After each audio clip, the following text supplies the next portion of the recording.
Primeiramente, boa noite. Obrigado pela presença de todos. É um prazer, uma honra sempre estar aqui no Cresce. Sou sempre muito bem recebido. Parabéns, Enzo. Tenho levado uma palestra que fala de condomínio para corretores de imóveis. Foi foco da Quarta Nobre o ano passado e ela passou pelas seccionais e agora a gente está no interior. Também muito interessante. Continua ainda no site do Cresce, na TV Cresce. Quero falar um pouco para vocês sobre essa norma ABNT 16280. É uma palestra que foi foco já de congresso para condomínios e procurei adaptar para a nossa vida, para o nosso dia a dia. Também sou corretor de imóveis igual a vocês e quero tentar trabalhar para que a gente possa tirar proveito dessa norma.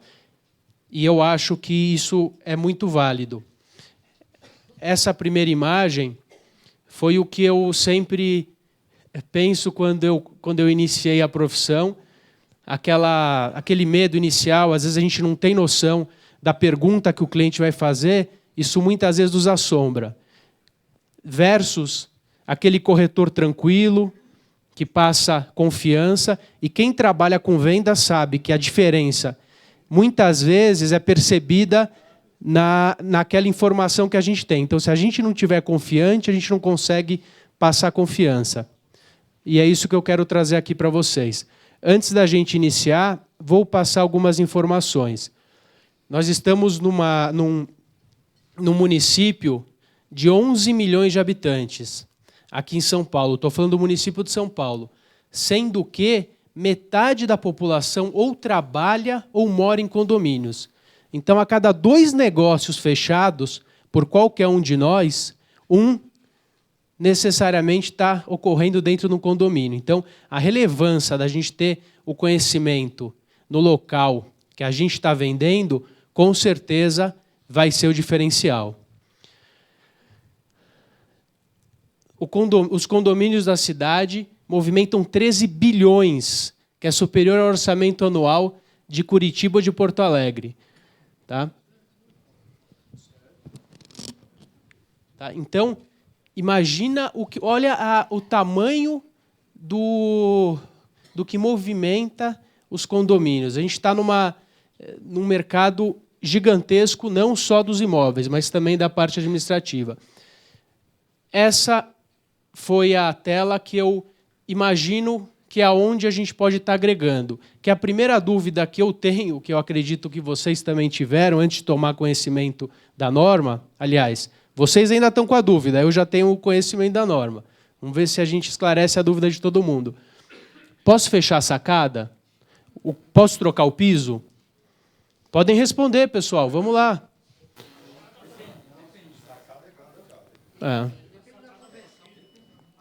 Preciso do engenheiro, preciso respeitar a BNT, entendeu? Bom. Então, vamos lá. Pessoal, esse é o cenário que surgiu essa norma. Tá? Aquela queda daquele condomínio lá no Rio de Janeiro, acho que é um ato que é uma situação que muita gente sabe, só que ele não foi o único. Nós tivemos quedas em São Paulo, esse condomínio, se não me engano, foram 17 vítimas. Em São Paulo, no interior, acho que aquele cone foi no ABC. Tá? E constantemente, há 6 meses atrás, nós tivemos a interdição de um prédio aqui em São Paulo, próximo em Santo Amaro. Muita coisa, é muito dinâmico, a gente acaba não pegando a informação. Então, são situações como essa que a norma visa coibir. Tá? Visa trazer um pouco mais de segurança e normatizar a forma com que essas reformas vão poder ocorrer dentro dos condomínios. Lembrando que a norma ela vem para equalizar uma situação que já existe. Hoje, existe um código de obras no município de São Paulo que já diz como as reformas devem ocorrer. Ou seja, muita gente, de forma errônea, tem falado, não, mas agora precisa do engenheiro, agora precisa aprovar uma obra. Não. O Código de Obras do município de São Paulo diz o quê? que qualquer reforma ou qualquer obra, em qualquer tipo de edificação, necessita de um alvará. Um alvará de reforma. Eu preciso de um alvará para reformar uma unidade? Precisa. É isso que diz o Código de Obras. Quantas unidades que nós já vendemos ou os nossos próprios apartamentos que a gente notou que tinha um alvará? É raro, né? Como é que funciona hoje pelo Código de Obras? Código de Obras e Edificações. Para você realizar qualquer reforma, você precisa do engenheiro, ele precisa de um projeto modificativo, o termo de anotação de responsabilidade técnica, ele vai até a subprefeitura, dá entrada, ele preenche o requerimento da prefeitura, dá entrada. Se esse o simples preenchimento do requerimento não concede a permissão para ele realizar a obra. Se em 30 dias a prefeitura não se manifestar, não mandar nenhum comunique, ele pode começar a obra de forma precária. Depois de 30 dias com o protocolo. Ok, depois de 30 dias. Então, ele dá entrada no projeto. Se em 30 dias não tiver manifestação, não tiver nada, ele pode começar. Então, isso aqui foi tirado da internet, do site da UOL, recentemente. É um levantamento que mostra aqui, do Sintracom, que cada 10 obras e reformas, 9 estão irregulares. Tá? Isso é perigoso. Os condomínios estão envelhecendo. Então, saíram muitos prédios na década de 50, de 60, esses prédios já têm muito tempo. E a gente tem visto cada vez mais edificações correndo risco. Eu tenho visitado alguns condomínios onde tem constante vazamento de gás. Vocês podem não acreditar, mas aqui na Bela Vista ainda existem condomínios que trabalham com botijão, mesmo tendo gás encanado na rua. Isso é um risco, isso é proibido pela legislação, mas o síndico acaba não tendo a consciência e a gente está correndo risco. Não só aquele que mora, você indo visitar como corretor, você passando de carro numa rua dessa, também é perigoso. Pessoal, em que cenário que a gente está? Então, a BNT ela vai surgir para normatizar qualquer situação que possa, qualquer procedimento comercial que possa trazer risco à segurança. Hoje, nós temos uma ABNT para gestão de reformas, nós temos a ABNT para gestão da manutenção, para manutenção de uso e operação, normas de desempenho. Vou passar mais para frente como é que isso vai nos influenciar e como é que vão surgir essas normas. Então, rapidamente, a ABNT ela é uma associação que não é de fins particulares, é uma associação de fins privados, porém, a ABNT ela tem sim o condão de emanar normas. A norma não tem poder de lei, mas ela forma o convencimento do juiz, porque ela vai normatizar uma situação com o fim de trazer um procedimento reto em situações que já existem. Ou seja, ele não vai criar leis, ele vai só regular quando as leis estiverem muito esparsas. Se algum de vocês procurar ler e entender o Código de Obras, a gente precisa do engenheiro do lado. É muito complexo. E o que a ABNT fez? Ela trouxe para uma linguagem nossa e procurou nortear. Logicamente que quem redige, quem interpreta da sua forma. Então, tem algumas nuances que nós precisamos conversar. A ABNT ela é tão forte que no próprio Código de Defesa do Consumidor existe menção a ela.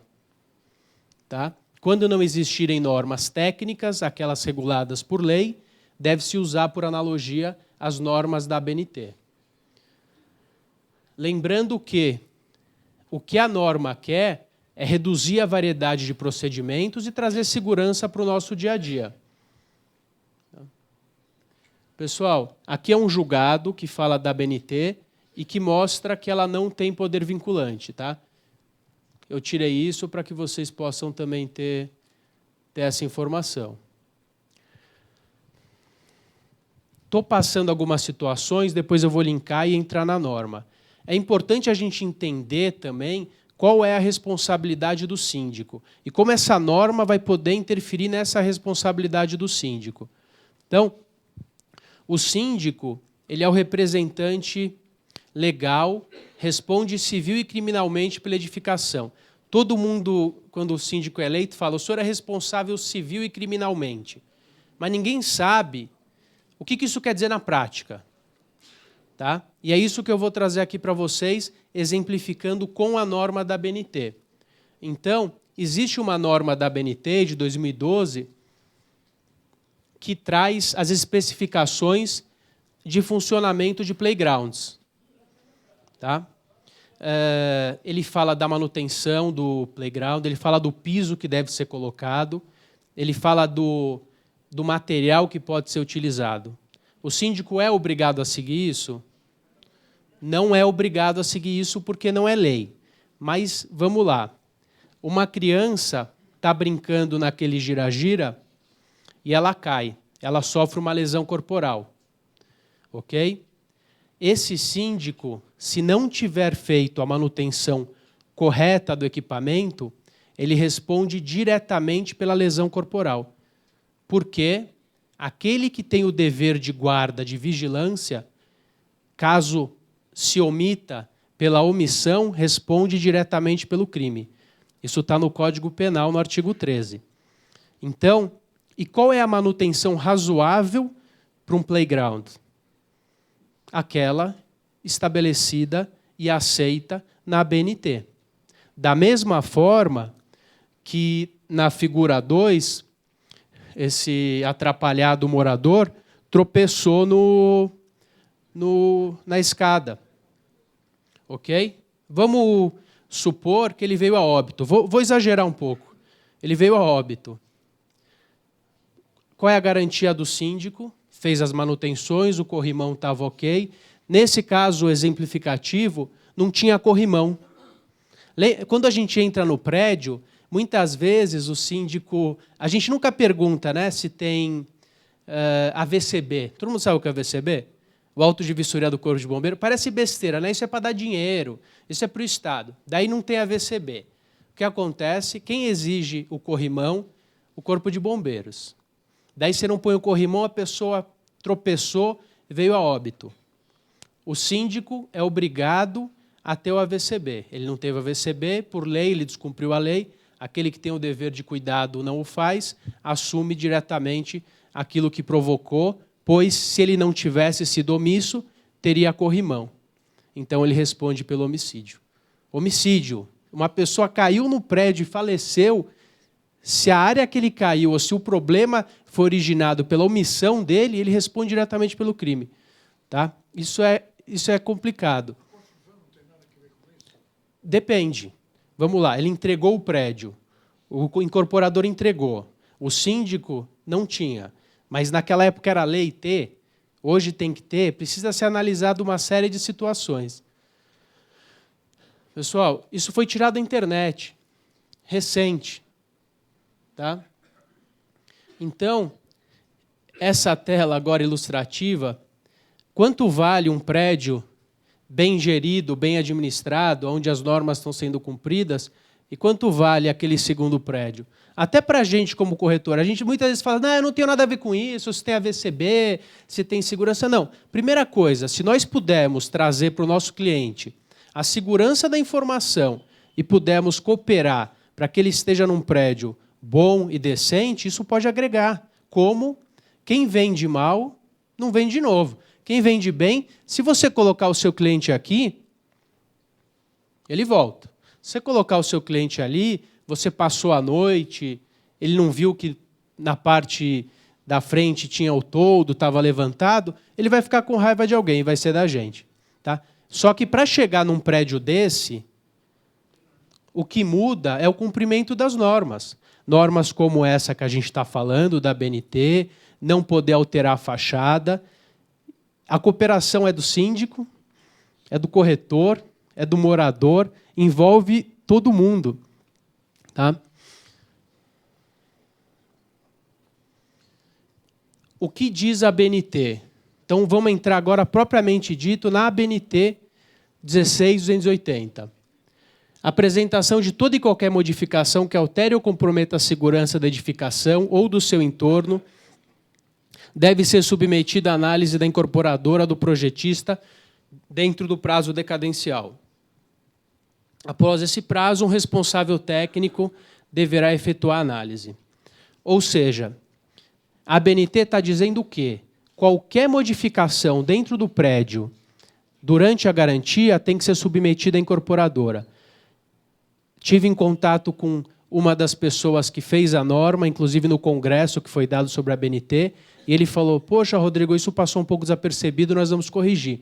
Não dá para o incorporador ter que analisar todo o projeto modificativo das unidades, ainda mais uma empresa grande que entrega milhares de unidades. Mas hoje é o que está na lei. Então, se você adquiriu uma unidade ou está vendendo uma unidade que ainda está no prazo de garantia e a pessoa pretende fazer qualquer tipo de reforma lá dentro, logicamente que estrutural, hoje a norma diz que ela precisa sim ser submetida à aprovação da incorporadora.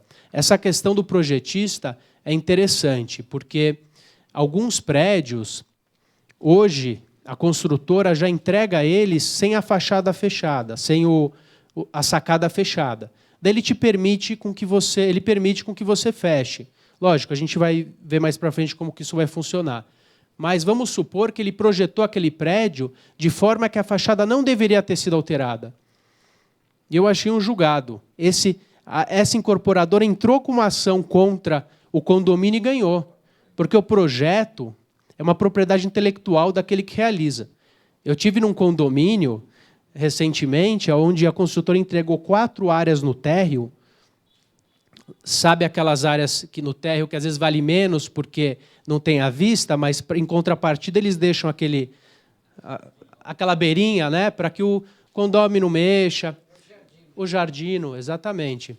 O que acontece, se ele alterar o jardino sem a anuência da construtora, ele pode sim sofrer uma ação. E vou falar uma coisa para vocês, eu tenho uma ação que não é de um prédio zero, envolve questão de corretagem, numa cobertura, o proprietário se mudou para a cobertura e fechou a cobertura. É comum. Quantas coberturas nós não fechamos ou não falamos que ele pode fechar?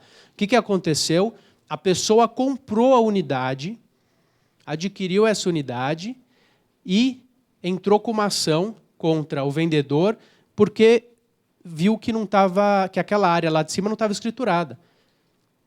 Ela comprou, ela achou que aquela área fazia parte da edificação. Então, eu não estou falando para vocês não venderem. A gente tem que tomar cuidado o que a gente orienta e deixar tudo no papel. Pode fechar? O prédio tolerou, anuiu, está fechado há 20 anos, não cabe a nós, vendedores, falarmos abre, não abre, faz, não faz. Mas se a gente falar, não, está tudo certo, fica tranquilo, a gente está assumindo. Para preservar o direito do vendedor e do corretor, tem que orientar, olha, coloca um termo de que a área acréscimo faz parte da área comum e está fechada, teria eximido. Essa é uma ação que ainda está em julgamento, por isso que eu não vou abrir mais detalhes, mas depois eu posso falar, quem se interessar, e valores milionários. É um prédio muito grande. Para a gente entender aonde se encaixa a ABNT, que leis que vão... o condomínio está à mercê de que leis? Bom, o condomínio está à mercê de todas as leis que qualquer outra situação ou que qualquer outra pessoa possa passar. Então, a gente vai ter a Constituição Federal, se aplica ao condomínio, logicamente. Quando a gente fala do direito de ter um animal em condomínio, a gente vai para o direito de propriedade. O direito de propriedade é garantido pela Constituição Federal. Ah, mas é engraçado porque às vezes o síndico fala aqui você não pode ter condomínio, ter animais, porque a convenção proíbe. Daí o síndico desavisado... Temos alguns síndicos hoje aqui? Não. Às vezes os síndicos desavisados, não os presentes, logicamente, ele fala assim, você não pode ter animal no condomínio, porque a convenção proíbe. Mas vamos lá. A convenção proíbe. O que diz a lei? O que diz a Constituição Federal? Exercício regular de um direito. Direito de propriedade. Eu não posso ser impedido. Se a convenção aduz que eu não posso ter um animal, essa convenção é nula. É nulo esse artigo. E o Judiciário tem entendido assim e tem anulado. Tá? O Código Civil, aonde está no artigo 1331 a 1358, a parte específica do condomínio edilício e demais posturas municipais aplicáveis.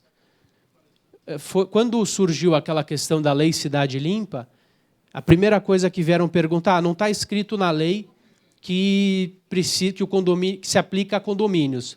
Mas não precisa estar escrito a lei, não precisa estar específica que se aplica a condomínios. O condomínio faz parte do município e dentro de locais fechados, ele só não se incluiria dentro do condomínio se tivesse especificado, tá? Como algumas leis especificam. Pessoal, daí abaixo disso, nós temos a convenção, nós temos o regimento interno. E qual a pergunta que eu quero que vocês façam? Aonde se encaixa a BNT aqui? A BNT está aqui. É uma postura, não é uma postura legal, mas ela vai trazer, sim, um benefício e o síndico vai ter que observar. Ela não está nem acima nem abaixo da Convenção, nem acima nem abaixo da Constituição. E deve obedecer, sim, todas elas. Tá? Ela não tem hierarquia com a Constituição, mas ela está ali para que ela seja observada. O que diz o artigo 5.1 da BNT? O plano de reforma deve ser elaborado por profissional habilitado, por apresentar a descrição dos impactos dos sistemas, subsistemas, equipamentos, por encaminhar o plano ao responsável legal da edificação, para que seja analisado antes do início da obra. Então, nós vamos realizar uma obra, ele precisa ser submetido antes. O que a gente estava acostumado a fazer? Começa a obra e depois, esqueci de avisar o porteiro, esqueci de avisar o zelador. Não. Hoje, se você realizar uma obra antes de avisar, você pode ser impedido de continuar. Você pode ser impedido de entrar com material, então o prejuízo pode ser grande. Tá? Pessoal, o que diz foram algumas situações que eu retirei da norma para que fique claro. O que deve ser atendido? Então, atendimento à legislação vigente. O que ela está dizendo, a norma? Ela não está passando por cima do Código de Obras. Eu não sou obrigado agora a trabalhar só com a BNT. Não, eu tenho que atender à legislação vigente. Se a legislação vigente me exige um alvará, não é porque não está escrito aqui que eu não tenho que ter, porque ela é complementar. Ela está dizendo assim, primeiro você tem que atender à legislação vigente. Então, qual é o correto da entrada num projeto na prefeitura, esperar os 30 dias ou começar com o protocolo, enfim. É isso que diz a lei, Código de Obras. O que diz a BNT? Atenda à legislação e, de forma clara, apresente os projetos. Se você ler o Código de Obras, você não vai entender isso. Mas lendo a BNT, você vai entender. Apresente os projetos. Que projetos? Depende do que você for fazer. Escopo dos serviços a serem realizados. Quais são os serviços? Eu vou reformar minha cozinha. Qual o cronograma da reforma? É 1, 2, 3 meses, 6 meses? O que eu vou fazer nessa reforma? Eu vou trocar o piso, substituir? Vai ter impacto no piso? Tem que ficar claro o que você vai fazer. É só uma troca de piso. Pessoal, uma troca de piso pode comprometer a estrutura de um prédio, se for um prédio levantado em estrutura autoportante, que chama, né? Então, isso precisa estar. Olha o que ela traz, os dados da empresa, dos profissionais e funcionários envolvidos na reforma. Termo de responsabilidade técnica do projeto. Comunicação ao responsável legal da edificação antes do seu início. Então, eu não posso mais... O que vai acontecer? Acabou aquela informalidade, acabou aquele jeitinho. Não dá para chamar o zelador na folga dele para trocar todo o piso. Algumas situações a gente ainda pode fazer. A pergunta que o pessoal costuma me dizer é, puxa, agora eu não posso nem... rebocar, um reboquezinho, uma pinturazinha. Pessoal, algumas coisas podem ser feitas assim. Então, obra de emergência tem que ser mensurado o que é. Algumas situações, sim. Quebrou um cano, exatamente. Mas sabe o que acontece? São reparos. São pequenos reparos. Os reparos a gente pode fazer. Tá? Então, mas é reparo. Se for em cima de um projeto, emergência é reparo. Tá? Mas esse cano, por exemplo, ele pode estar mal dimensionado, ele pode trazer um prejuízo maior. Então, a ideia é que a gente vai ter algumas situações, as obras realizadas em áreas comuns e as obras realizadas no interior de unidades. Tá? E se o síndico não autorizar? O que diz a norma? Que tem que ter uma comunicação anterior ao síndico.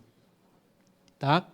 Daí surgem algumas dúvidas, por enquanto, que nós vamos esclarecer ao longo dessa palestra. Pessoal, quem quiser depois os slides, só me deixa anotado aqui o e-mail, não precisa se preocupar em anotar, eu mando para quem quiser. Tá?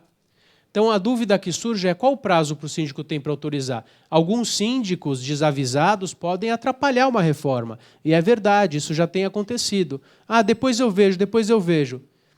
Então, eu preciso fazer uma obra, o síndico não me responde, e aí, o que eu faço?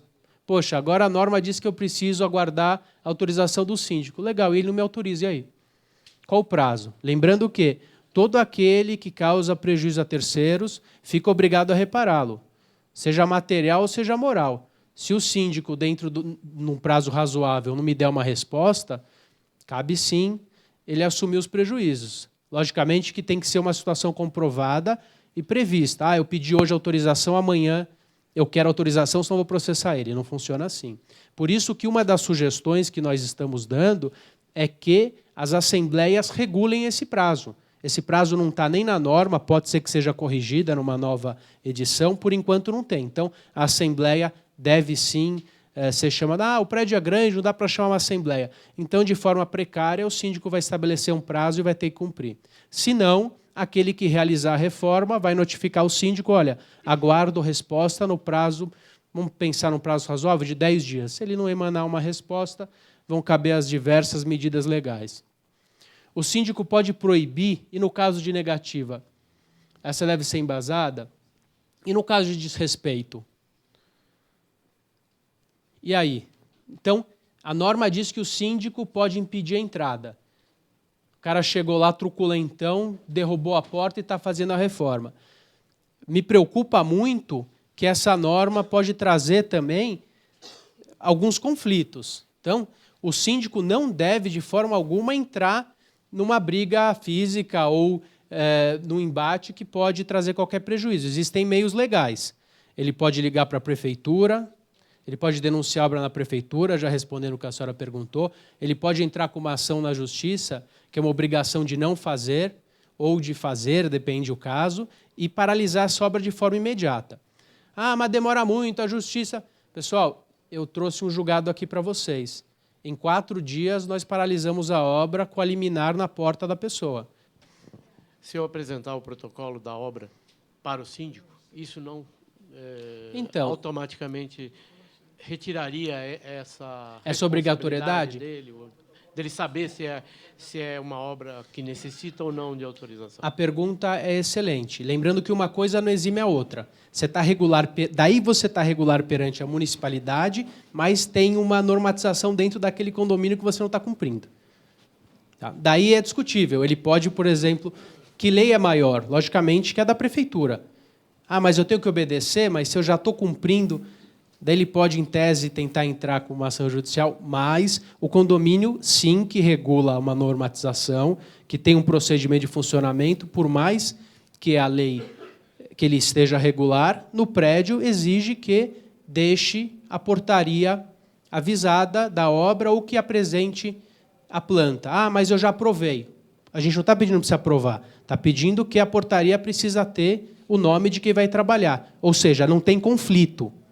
Diferente, por exemplo, de não pode ter cachorro. A convenção pode proibir. Não, não pode, porque daí conflita com a lei que permite. Então, não é que o condomínio está proibindo de fazer a obra.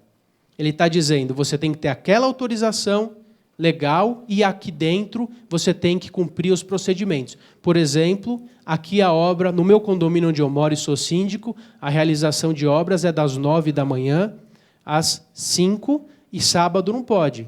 A prefeitura não regula o horário de obra, fala da lei do silêncio, e a lei do silêncio não se aplica a condomínios, pouca gente sabe disso. Dando sequência, o que trouxe também uma questão, o caso não autorizado, se o síndico não autorizar, ele deve apresentar justificativa técnica ou legal. Mas por que legal? Técnica é da engenharia. E a legal? Por que a legal? Porque algumas questões não são só de engenharia. Alterar a fachada, por mais que seja... Ele pode aprovar na prefeitura, mas legalmente ele não pode alterar a fachada, porque o Código Civil diz que não pode ser alterada a fachada. Nesse prédio, que está sendo usado como exemplo, olha ali, as tintas para que a fachada seja alterada. É a bandeira da Argentina ali. Pessoal, aqui é o processo que eu falei para vocês. Esse prédio específico era só uma questão de tubulação de gás, de ar-condicionado. Nós notificamos a pessoa, olha, a realização da obra prescinde de autorização do condomínio e de análise de uma porção de circunstância. A pessoa falou, olha, eu não vou fazer nada disso, eu vou colocar o ar-condicionado porque eu achei na internet que posso colocar ar-condicionado. A senhora pode, mas tem que respeitar algumas normas. Enfim, a pessoa não respeitou. O que o juiz fez? Julgou procedente o pedido e condenou a pessoa a paralisar de forma imediata, desfazer a obra e comprovar que essa obra foi desfeita, aqui é só parte do julgado, e ainda colocou uma multa diária caso ela descumpra dentro do prazo que o juiz determinou e entendeu como cabível. Tá?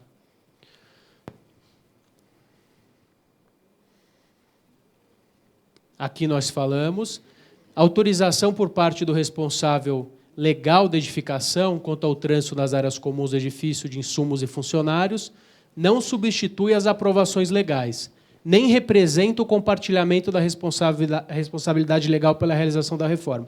Ou seja, o síndico ficou muito assustado, porque ele falou, poxa, então agora o Estado transferiu para mim a responsabilidade de fiscalizar uma obra, então, se eu não fiscalizar, eu posso ter qualquer problema?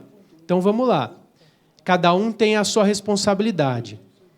A do síndico vai ser fiscalizar dentro dos limites considerados como razoáveis, impostos pela ABNT, e a da municipalidade, atestar a regularidade ou não daquela obra e fiscalizar aquela obra. Ok?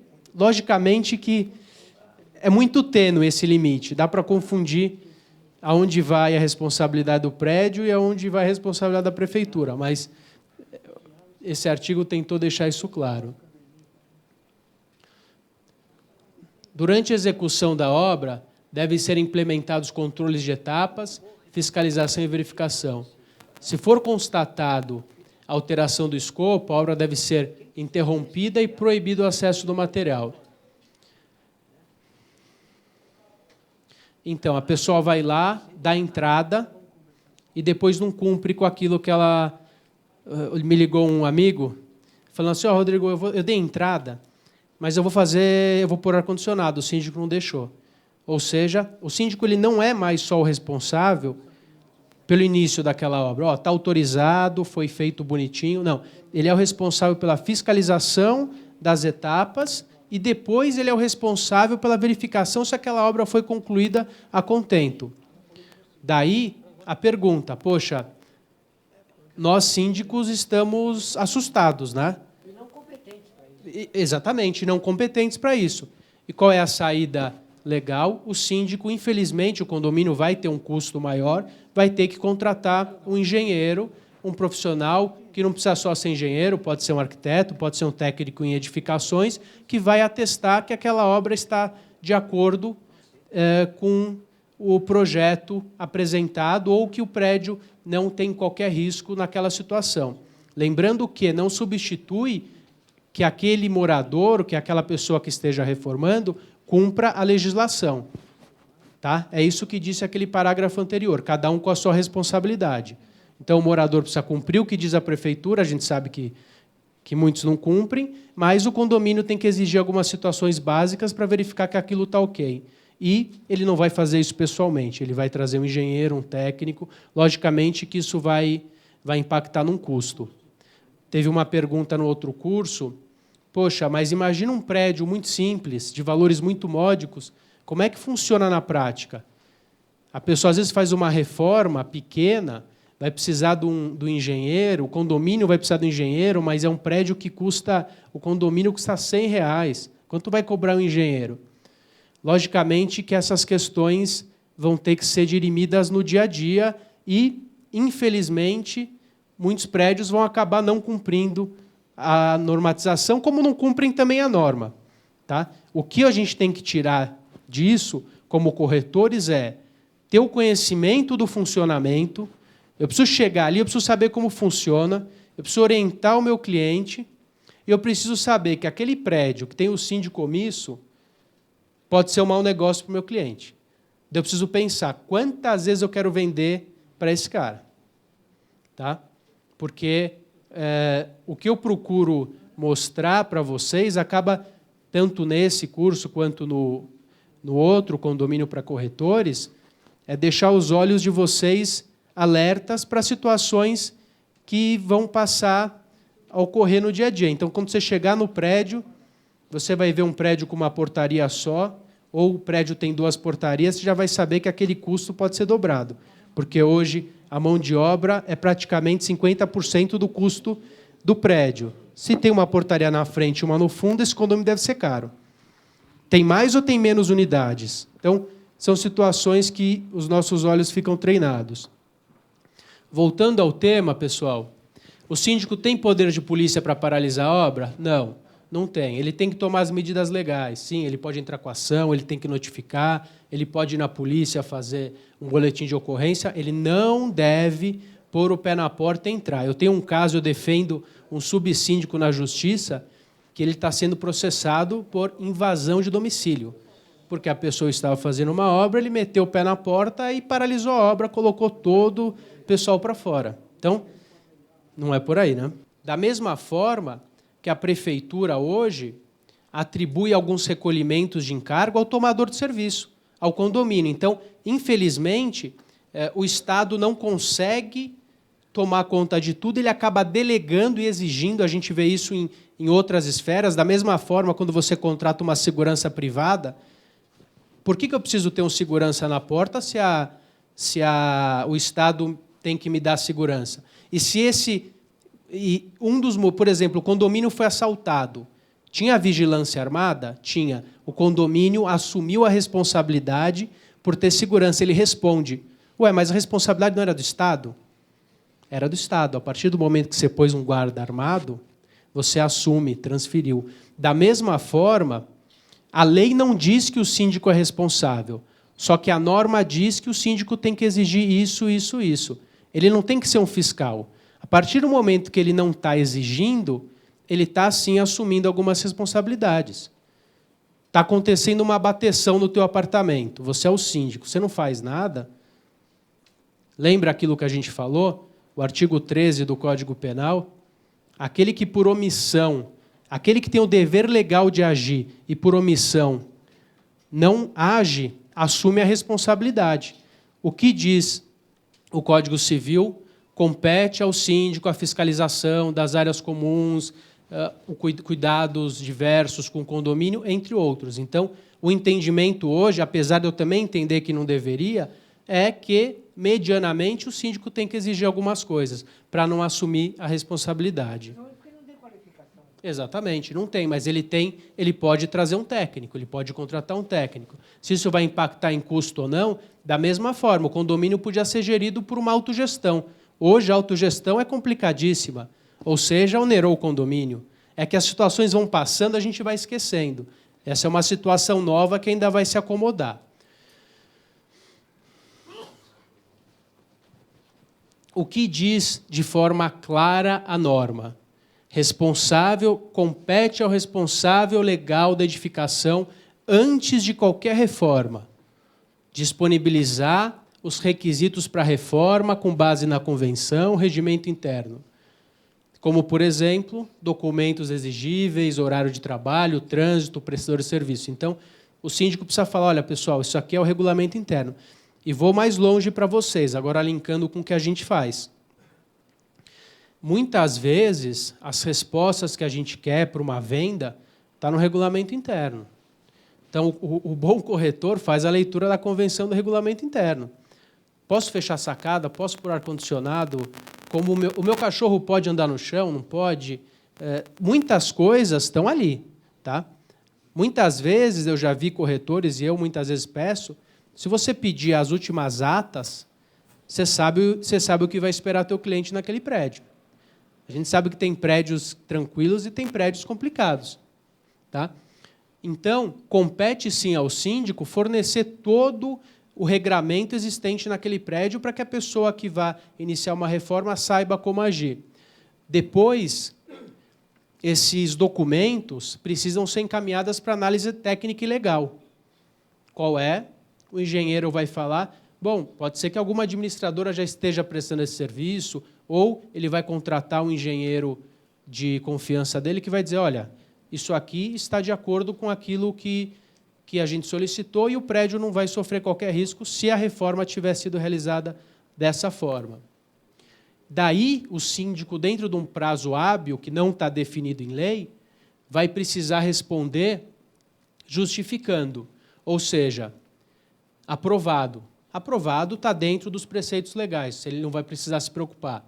Aprovado com ressalvas. Bom, ele precisa, sim, explicar quais são essas ressalvas, senão ele pode estar prejudicando a realização e o segmento de uma obra. Se ele disser está aprovado com ressalvas e não disser quais são as ressalvas, e isso impedir que a pessoa faça a obra, ele vai assumir, sim, algumas responsabilidades. Rejeitando da mesma forma, ele precisa especificar.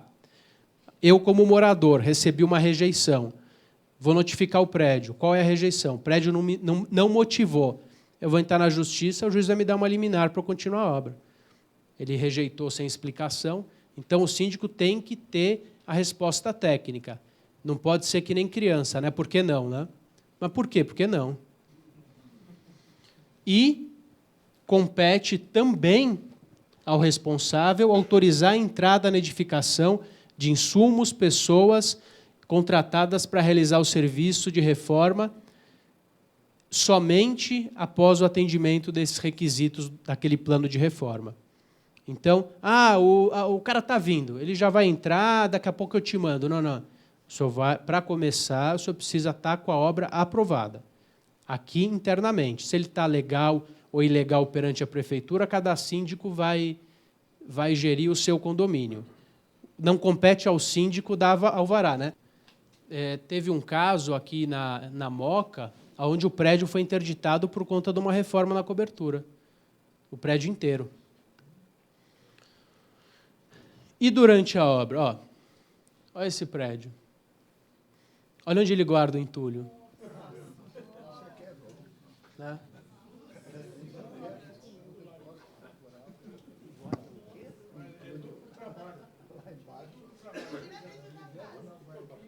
Não, depois ele joga aqui. Depois ele tira a grade e empurra. Mas esse é o mesmo prédio, olha como ficou bonito. Quanto vale um prédio com uma fachada dessa? É aquilo que a gente falou.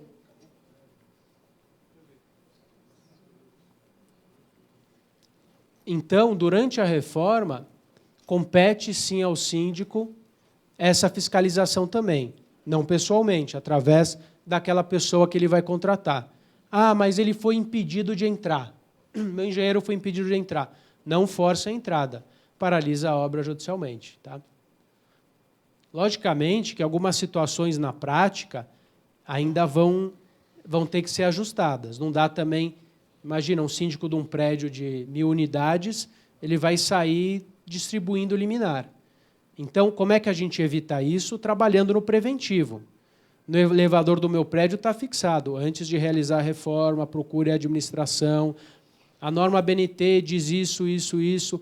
Todas as vezes que tem assembleia, no assuntos gerais, nós colocamos a norma 1680 diz que a realização de reforma necessita de prévia autorização, e você vai conscientizando. Então, vai caber também aos síndicos normatizar isso, e como não é uma lei, ela vai depender de como o condomínio vai ser gerido.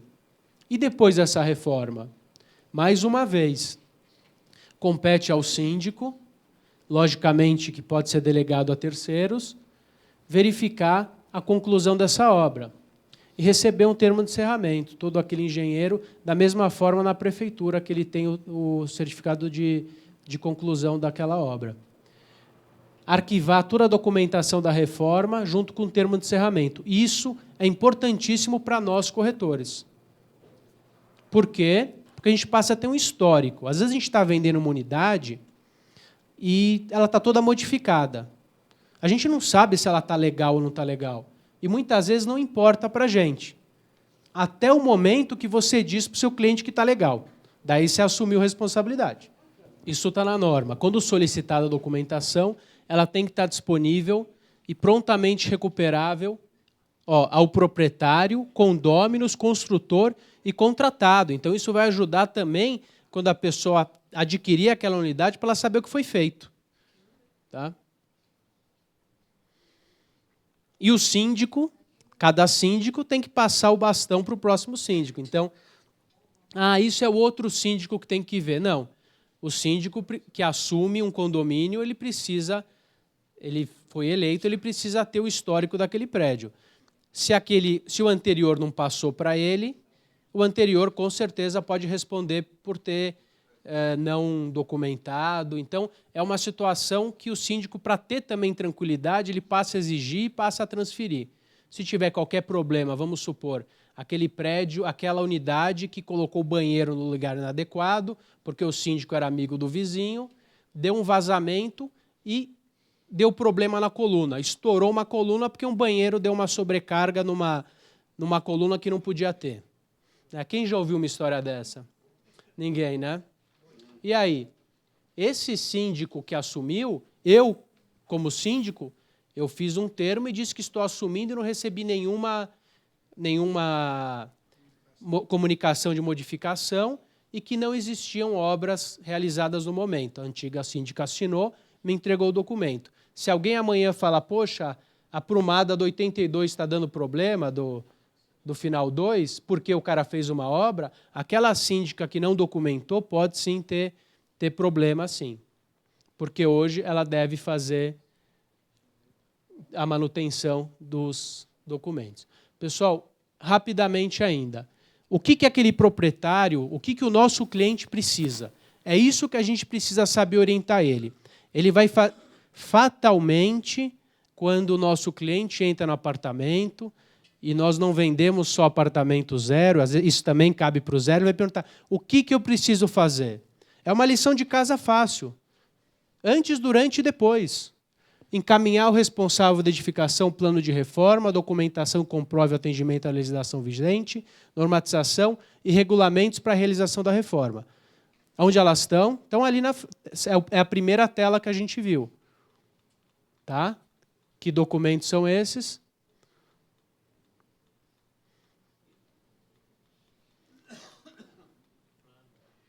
O plano, passei, né?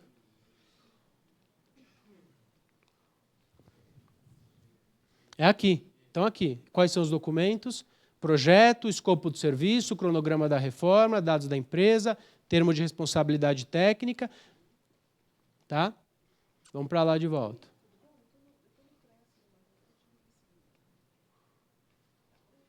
Então, antes da reforma, encaminhar o responsável técnico aquele plano no 5.1 que a gente acabou de ver, e durante a obra, diligenciar para que a reforma ocorra dentro dos preceitos legais e atenda os regulamentos.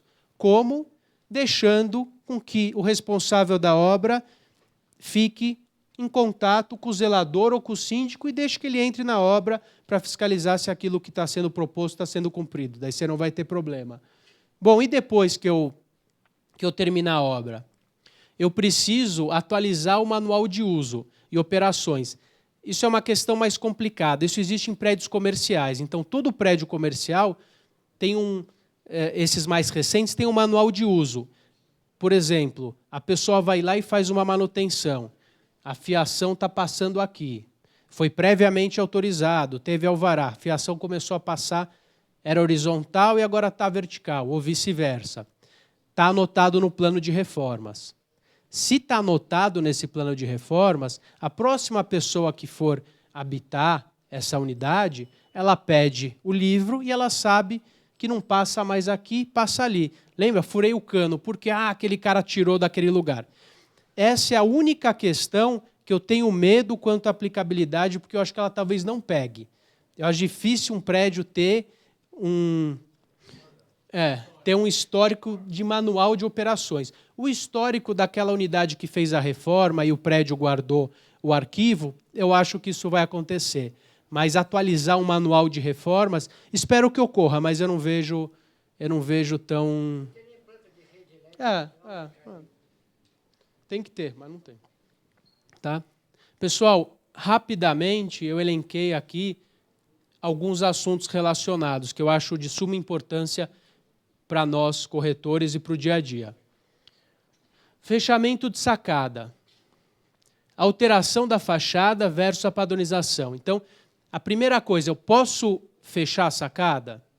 O que a lei diz? Que eu não posso fechar, não posso alterar a fachada.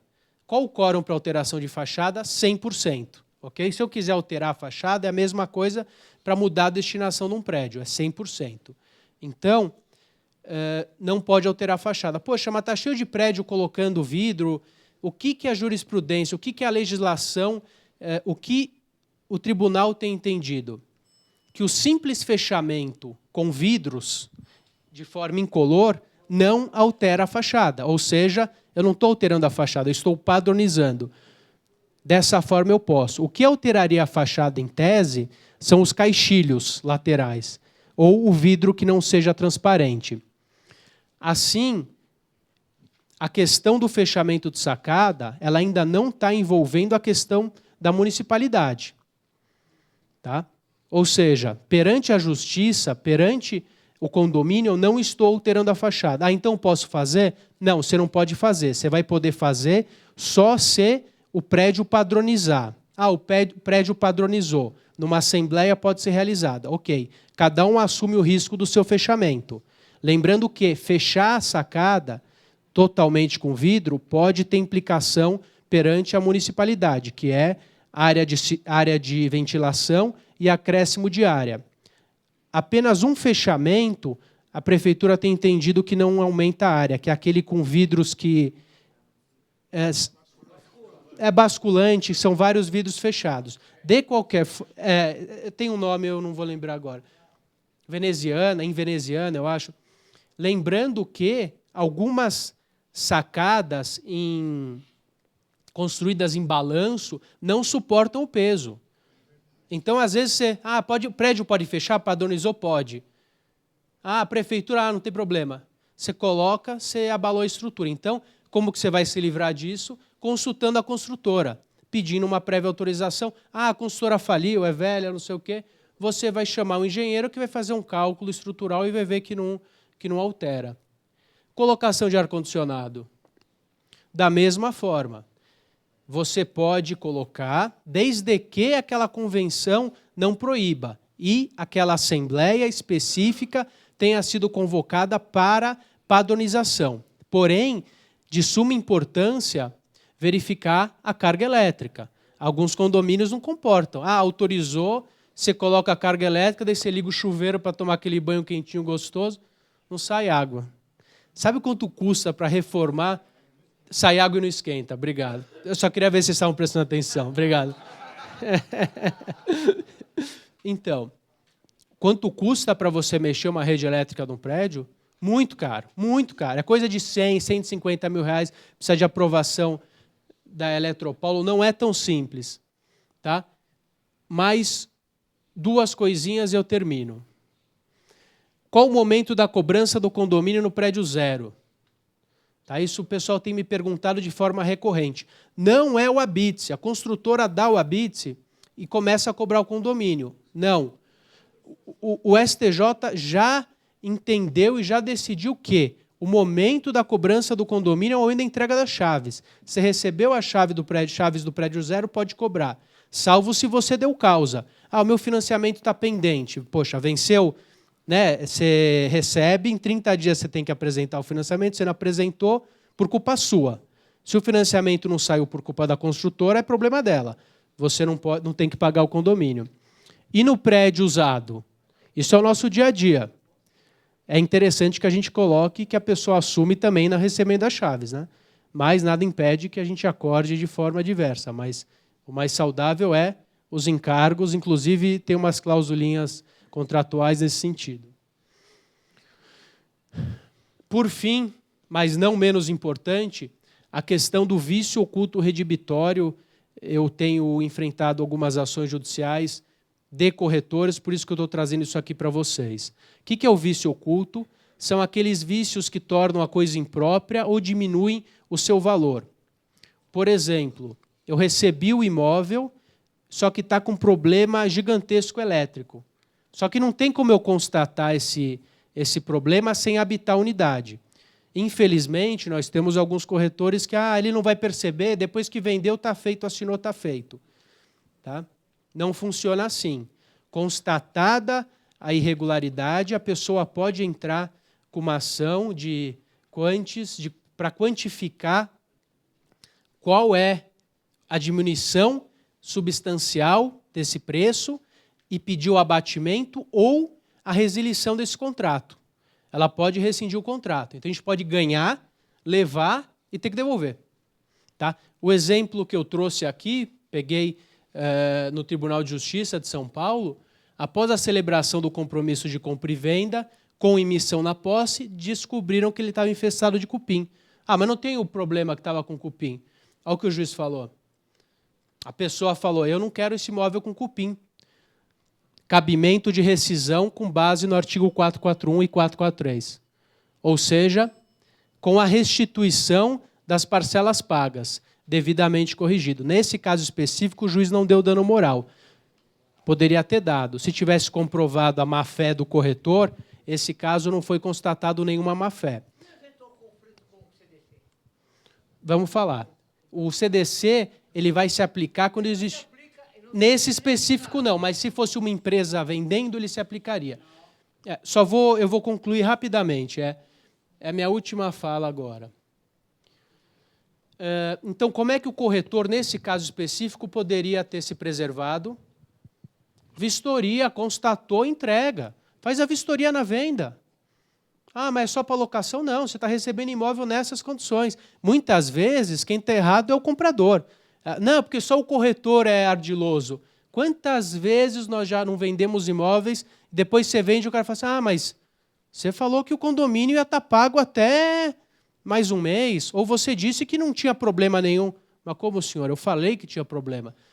O dito pelo não dito, quem vai se prejudicar? Exatamente. Põe no papel, o chato preserva os direitos. E o comprador não vai se incomodar se tiver escrito isso ou no contrato ou num termo em apartado. Se você tiver 1, 2, 3 obras num prédio, o síndico pode passar por cima, devemos dizer, do conselho e contratar por conta e risco dele, ou ele tem que aprovar isso num conselho, uma assembleia, sei lá, um custo extra que eventualmente vai ter para isso? Porque você disse que o custo é do condomínio, né? Perfeito. Tem que... É uma situação delicada, porque não vou fazer porque ninguém quer, mas a responsabilidade é minha se der qualquer problema. Então, o síndico tem que pontuar. Se ele, de alguma forma, resolver não fazer, não cumprir, ele tem que fazer isso através de uma assembleia. Mas uma assembleia, entendo que não tem o condão de eximir ele das responsabilidades. Se eu estou num prédio e eu chego para os meus condôminos e falo, olha, isso aqui é para nos protegermos. Não vai fazer, foi sempre assim. Eu, particularmente, não fico no cargo, porque, por mais que a assembleia resolva entender que não deve ser feito, ele assume sim a responsabilidade, tá? pela aquele artigo, pela omissão. O que pode ser feito, existem algumas empresas, existem alguns engenheiros que trabalham de formas diferenciadas. Por exemplo, tem engenheiro que cobra uma mensalidade no prédio baixa, porque o dia que tiver obra já está incluído a fiscalização e aprovação do projeto. Ah, mas o prédio não tem dinheiro. Cada prédio vai achar o seu caminho. Ah, mas tem um engenheiro no 5º andar. Serve? Não é o ideal, mas serve. Ele é engenheiro, ele pode atestar aquela obra. Entendeu? Então, pode ser feito de algumas formas. Eu, como síndico, não deixaria uma reforma no meu prédio sem autorização. Se o meu conselho no meu prédio foi contra fazer o AVCB. Rodrigo, é 50 mil de reforma. Eu falei, não tem problema. A próxima assembleia eu vou chamar para eleição de novo síndico, a senhora assume e não faz o AVCB. A minha condição aqui é o AVCB que vai garantir que o prédio está em condições. Ou seja, se o conselho, alguém não aprovar, o síndico, a melhor coisa é pedir demissão e ir embora. Eu acho que é o mais conservador. Ele pode transferir isso para a Assembleia e entender que está prejudicado. Mas, se der qualquer problema, um juiz pode entender diferente. Esse é o problema. Entendeu? Ele pode até estar protegido, mas e se não tiver? É uma dúvida prática, na verdade. É lógico que, em termos de responsabilidade, o síndico vai continuar com as suas responsabilidades. Ok? A minha consulta é mais sob o ponto de vista prático. Se a pessoa que está realizando a obra entregou todo o processo na prefeitura, ou ela recebeu o ok da obra, ou tem aquele prazo de 30 dias que ele pode dar andamento à obra. Aquela obra tem um engenheiro responsável. Isso não, sob o ponto de vista prático, minimizaria bastante o fato do síndico ter que acompanhar e ter que restringir o início dessa obra até que ele contrate uma outra pessoa para fazê-lo. Sim e não. Eu entendo que sim. Ele está... Eu digo sob o ponto de vista prático, se você tem um engenheiro responsável, a obra vai começar agora, vai terminar daqui a 6 meses, o cronograma é cumprido, aí, no final da obra, você visualmente tem as informações, quer dizer, isso simplifica não, minimiza toda essa necessidade de custos adicionais, porque aí seriam até desnecessários. Com certeza, muito. Por quê? Porque já transferiu para a municipalidade, quer dizer, se der qualquer problema, poxa, eu sou o síndico, eu recebi que a prefeitura, mas ele autorizou de forma irregular. Não é problema meu, não compete a mim verificar isso. Porém, ele pode ter aquela normatização, ele pode ter o alvará, mas ele está fazendo obra fora do horário. Então, uma coisa... não, aí o horário, aí o ele tem que tudo respeitar. Bem. Não, eu estou dizendo sob o ponto de vista técnico. Quanto à fiscalização, sim. Mas, acompanhamento, fiscalização e a liberação final de que a obra foi corretamente feita. Sim, pode ser mais branda porque ele já está com a aprovação, mas não exime ele da responsabilidade. Protege ele juridicamente, mas ele precisa verificar. Vou emendar sobre ele continua com a responsabilidade. Antes dessa ABNT, existia, aliás, existe ainda, nas apólices, valores de responsabilidade do síndico, ok? Sobre incidentes, sobre quaisquer problemas. Você tem uma série deles que você contrata na apólice. Hoje, com essa nova legislação, se de repente ficar provado que ele não acompanhou o que rege a BNT, essa cláusula, esse seguro, essa apólice de seguro pode ser questionada pela seguradora, por exemplo, e não honrar a indenização? A pergunta é excelente. Eu acho que isso vai acontecer. O caminho é esse. Da mesma forma que os condomínios que não têm AVCB não estão sendo indenizados. O que acontece? O seguro também precisa ter a proteção. E quando você não tiver o AVCB ou quando você não tiver o cumprimento de uma norma, o teu risco fica alto. Daí o seguro vai começar a ficar mais alto. Sim, eu entendo que é muito cedo para falar, mas eu entendo que vai caminhar para isso. Não cumpriu a BNT, o prédio não vai ser ressarcido, ou a unidade... Não adianta fazer o seguro. Exatamente. Okay. Obrigado. Imagina. As reformas da área nas reformas da área privativa, é obrigatório ter uma avaliação de engenheiro ou o síndico pode assumir de livre e espontânea vontade a responsabilidade se o mesmo achar que trata-se de reforma simples? Então, o que a gente falou, não existe reforma simples, né? Reforma simples é trocar dois pisos que quebraram, é fazer a manutenção na torneira que quebrou o corinho. A partir do momento que envolve uma manutenção, a manutenção foi feita, ok. Está envolvendo uma reforma, o síndico pode sim assumir, mas é perigoso. Ele assume, ele responde. Para que ele precisa assumir? A ABNT não trata só de áreas privativas, trata de edificações. Como é que ele vai exigir do cara do primeiro andar se lá no térreo ele está reformando o hall inteiro e não está fazendo nada? Então, ele está, sim, obrigado. Da mesma forma que nós também estamos obrigados. Eu não vou cumprir porque eu entendo que não deva ser cumprido. Ele pode sofrer sanção. E, na qualidade de síndico, se ele não cumprir, ele está assumindo uma responsabilidade desnecessária. Então, ele chama uma assembleia, especifica o que ele vai fazer. Se a assembleia entender que é uma situação simples, tem um engenheiro no prédio que pode assinar, ele está protegido. Mas, da mesma forma que já foi abordado, para ele se garantir, ele tem que sim ter um engenheiro responsável. Às vezes uma coisa simples pode virar um monstro. Começou só naquele cano, mas atingiu a rede hidráulica inteira. Ou a colocação, é uma reforma simples, é só um ar-condicionado na sacada. Esse ar-condicionado sobrecarregou e deu uma pane elétrica no prédio todo. Isso pode ocorrer. Queimou, é um prédio velho, queimou toda a fiação e pegou fogo lá embaixo. E aí agora? Era só uma reforma simples. Muitas reformas em apartamentos são feitas de que forma? Onde tem piso frio, eles, ao invés de retirar o piso anterior, põe em cima. Põe né? em cima. E isso impacta no peso, no peso do prédio. É. E isso é feito tanto na área, toda a área fria. Então, isso não é observado. E prédios antigos, principalmente, uma simples autorização para uma reforma simples acarreta numa reforma total.